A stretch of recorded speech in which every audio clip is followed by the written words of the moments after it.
Hello, my name is Thane and I like to experiment with AI art.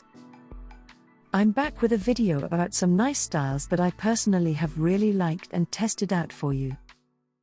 So this is part 2 of 5 styles for Midjourney 5.2, but you can check out part 1 in the description if you would like to also see the styles of that as well. As usual, I will be showing you 5 word combinations by themselves and then followed by a series of other words that depict various subject matter. This is so you can see how the word combination behaves in different contexts. And before you ask, the seed number is just a random number that you can ignore. Or depending on the circumstances, can use to generate the exact same images that I have if you wish to do so. Some things work, some things don't, but usually every style I show you has a majority of the images looking really nice and only some images that could need some improvement or additional prompt crafting.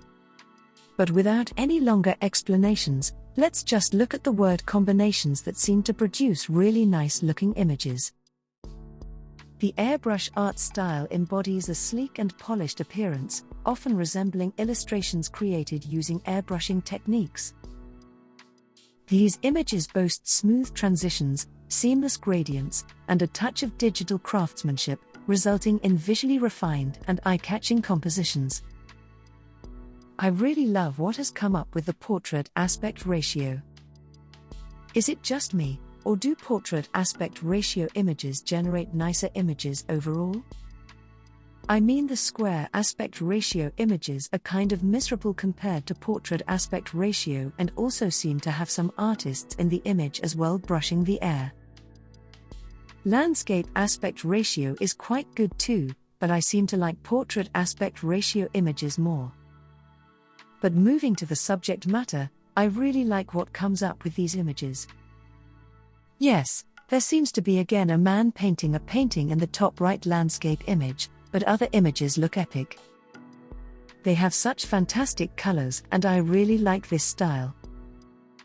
Both of the left wildlife images look so very good, I absolutely love them. The top right one kind of has some of the usual Midjourney flowers showing up there, but none of them are as cluttered as they usually are without this word combination or with some other word combinations. Now we are arriving at flowers that look absolutely amazing in my opinion. They are reminiscent of the style of Midjourney version 4 flowers, which also looked absolutely amazing with just the default style. And the eyes in the macro are also looking so amazing, so clear and so real, and yet at the same time visibly not so real.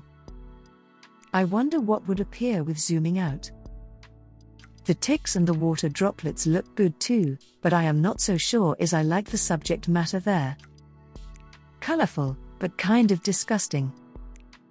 I guess for street, Midjourney has not looked at the order of the words, if it even ever does that. So combining art and street, we get street art. Very beautiful street art, no doubt, but not exactly what I would picture. Architecture has come up with very fantastic and intricate stuff. And one guy painting again. But I'm sure this could be overcome with some negative prompts. Interiors are basically doing the same thing as the street art did, but this time I actually like the outcome. The walls have already been covered with airbrush art and the artists have left the scene. Sci-fi seems to have some ordinary-looking spacesuits. Yes, they do look nice, but not totally fantastic. Portraits have some really nice-looking people too. And yet another artist posing with their painting, I think, or just an admirer of the art piece. Fantasy, on the other hand, looks fantastic with this. I really like the lower images especially, they give the vibe of just the word combination of airbrush art on its own, but better. The dark palette style employs a somber and moody color scheme, emphasizing deep hues and shadows. This style often conveys a sense of mystery, drama, and sophistication, making it ideal for creating intense and atmospheric visual narratives. And we certainly do get some dark-looking images. In some parts kind of too dark actually, but it looks way different from the default. Okay, it actually does look like the default style, just a lot darker. Landscapes look cool in my opinion, but I seem to like dark stuff due to fantasy reasons. The clouds look nice, and the birds give an extra touch there, and the rotting trees. The wildlife images are showing the default style quite a lot. For me, it is the flowerbed or bush that the poor animals are peeking out of. It is so typical. But the darker color tones make it look better, I think. And now moving on to a bunch of flowers. One of the prompts did include the word flower, the other did not, but flowers we got. I think I prefer the blue flower out of these the most, the lower right one. And I like the lower left flower as well. Macro has given us a bunch of flowers as well, without asking. Streets are certainly looking dark there. Some streetlights illuminating the images a little bit. Architecture has for once done some really nice modern architecture that is looking quite realistic. Love the dark colors on these, they go so well with the lights on in the houses. Interiors are looking very sophisticated. The dark palette might be a bit too dark for room decorations, but these rooms do look awesome.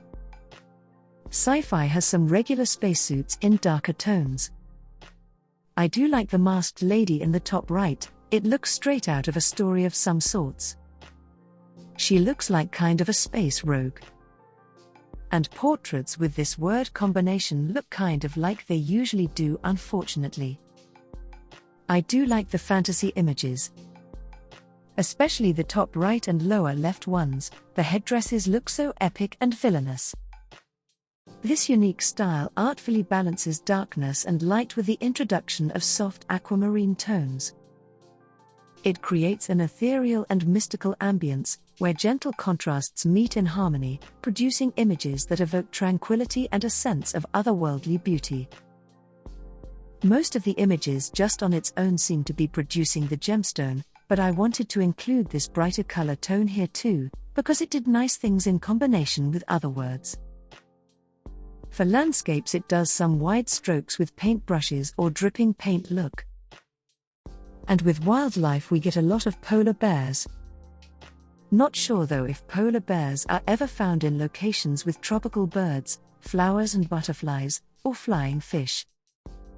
Maybe just at a zoo.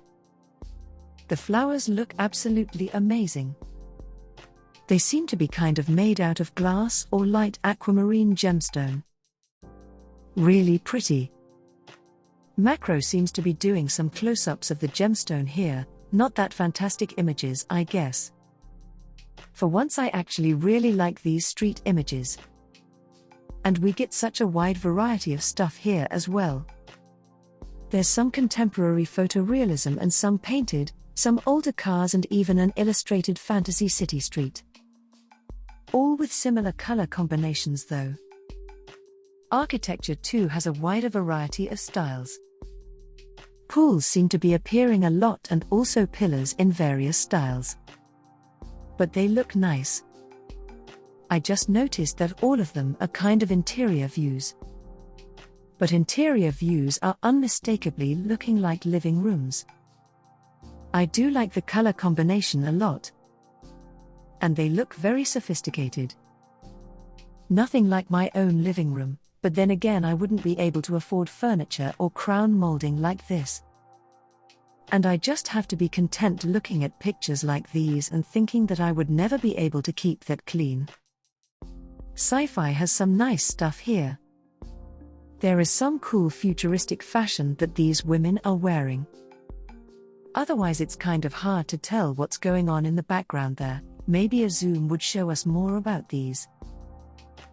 Portraits do look good, I like the hair color on these ladies. Fantasy has that same kind of hair color, but there's something weird about most of these images I guess. The top left image is my favorite though of these. The fantasy-inspired art style draws from the realms of imagination, bringing to life mythical creatures, magical landscapes, and extraordinary scenarios. Expect rich colors, elaborate details, and a touch of whimsy that transports viewers to enchanting and wondrous worlds. And that's what we get with these images. Truly wonderful looking princesses or fairies or other fantasy ladies. The maximalism aspect of Midjourney 5.2 really fits with these images and adds some really nice detail in some of the images. Landscapes are looking very epic. Some nice floating cities and lots of waterfalls. Wildlife does have some flowers there, but not so much that it would really bother me. Okay, the elephant should not be covered in flowers. But the lions at the top look really epic. The flowers with this theme look absolutely amazing as well. Almost like imbued with magic, which goes really well with fantasy. Macro images are looking great too. Yes, we do seem to get only one image that is looking like what a macro image should look like. But I don't mind, as I really like the rest of the images as well, even though they're kind of random and not at all what they were supposed to be. The fantasy streets are looking amazing as well. Maybe a tiny bit too much detail in them, but otherwise really cool. Straight out of a video game or fantasy story. And the architecture looks fantastic too. Again, maybe a little bit over the top with the scale and amount of floors and rooms and stuff, but they sure do look great and whimsical. I especially love the tip right one with the greenery kind of growing out of the building without it looking abandoned, just integrated in there. Interiors are looking good too. Maybe a bit too cluttered. And the pools in the middle of the floor are kind of an odd choice there. But otherwise, love the arched windows, and the light coming in from them really makes them look magical. Sci-fi.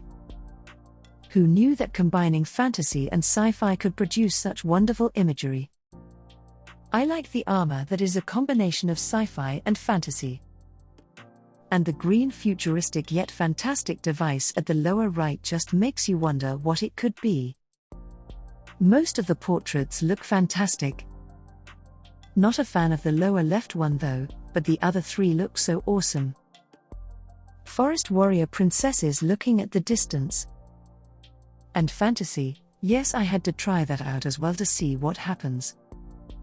Well, you get basically similar images with slight variety in them. The lower right one is totally new with fantasy repeating a second time in the prompt, but other three are basically the same. Possibly looking similarly different as with a slight vary. Or maybe even a smaller difference. I guess I have to test it out at some point. How much does repeating a word alter the images of a grid compared to the different vary buttons? The neo-traditional Japanese style pays homage to the elegance and artistic traditions of Japan, infused with contemporary influences. It often features elements such as graceful cherry blossoms, iconic dragons, or geisha imagery, presented with a modern flair that captivates with its fusion of old and new. The last style on this list does have a tendency to create Japanese-looking women as tattoos quite often, but that can be worked around with some negative prompts. Otherwise, I do like the images, they look really pretty, and red or pink seems to be a dominating color. But an entirely different look emerges in combination with other words. The landscapes look totally amazing in my opinion. Strong references to Japan, as there should be, based on the name of the prompt. And the wildlife also looks totally awesome. Especially the top two images. The pink flowers fit the images so well.